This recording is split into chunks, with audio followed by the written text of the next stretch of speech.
Waktu kecil, kita pasti pernah main di pinggir pantai, terus iseng ngelempar batu ke dalam air. Waktu batunya tenggelam, kita pun bertanya-tanya, kenapa bisa begitu? Kita mungkin berpikir karena batu itu berat. Tapi terus, kita lihat kapal yang jauh lebih besar dan jauh lebih berat dan mereka bisa tetap mengapung dan enggak tenggelam. Lalu, kita penasaran, kenapa itu bisa terjadi? Jawabannya ternyata bukan semata karena berat, melainkan karena adanya semacam kekuatan yang dinamakan gaya angkat dan tingkat kepadatan benda itu sendiri.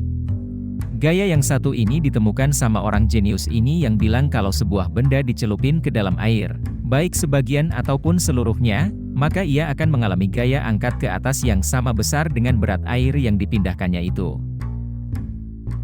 Jadi kita tahu supaya bisa mengapung, kepadatan kapal harus kurang dari air.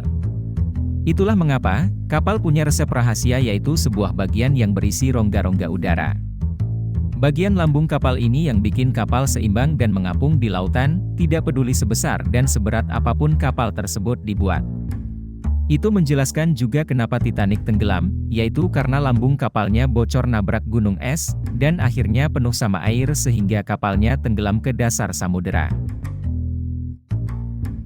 Nah, dengan resep rahasia tadi, kita akhirnya bisa bikin kapal-kapal berukuran raksasa kayak kapal pesiar mewah ini yang 5 kali lebih berat dari Titanic, atau kapal tanker terbesar ini, yang panjangnya 4,5 kali panjang lapangan Gelora Bung Karno, dan beratnya sama kayak 100.000 gajah Afrika, atau kayak kapal canggih ini, yang jadi bandara di tengah samudera buat pesawat-pesawat tempur.